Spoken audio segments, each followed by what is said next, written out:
नमस्ते संजय, कैसे हो? घर पर सब ठीक ठाक तो हैं? नमस्ते भैया। मैं तो बड़े ही मज़े में हूँ। मोबाइल पर गेम्स खेलता हूँ, यूट्यूब देखता हूँ और थोड़ी बहुत कॉमिक्स और किताबें भी पढ़ लेता हूँ दिन में।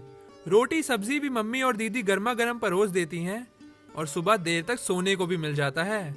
अच्छा, और घर के दूसरे काम भी मम्मी और दीदी ही करते हैं? और नहीं तो क्या, घर संभालना तो उन्हीं का काम है ना। गलत बात संजय।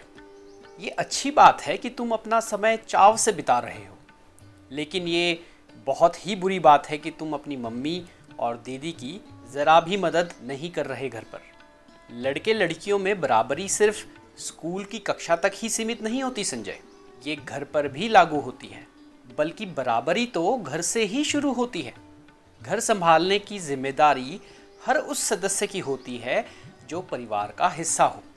ये लॉकडाउन का समय तो और भी कठिन है, क्योंकि सभी सदस्य पूरे दिन घर पर ही रहते हैं।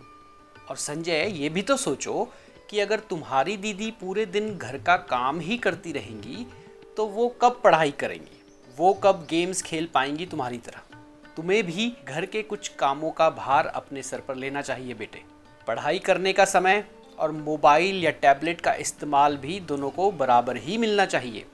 और फिर मम्मी को भी थोड़ा आराम करने का समय मिलना चाहिए कि नहीं? भैया आप बिल्कुल सही कह रहे हैं। मैंने तो इसके बारे में सोचा ही नहीं। बहुत अच्छे संजय, आज से ही घर या रसोई के किन्हीं दो कार्यों की जिम्मेदारी अपने ऊपर ले लो। चाहे तो मम्मी और दीदी से इस बारे में सलाह कर लो।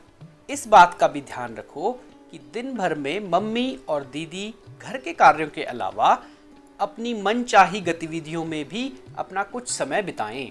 और इस सलाह को लॉकडाउन तक ही सीमित मत समझना संजय। आगे भी मिलजुल कर सहपरिवार अपने घर की देखभाल करना। जब लड़का लड़की दोनों कदम आगे बढ़ाएंगे तभी सही मायनों में पूरी समानता प्राप्त हो सकती है। लॉकडाउन का समय सह परिवार बिताएं। घर के सभी कार्य, हंसना, खेलना, सभी कुछ मिलजुल कर करें, क्योंकि हंसता परिवार सुखी परिवार।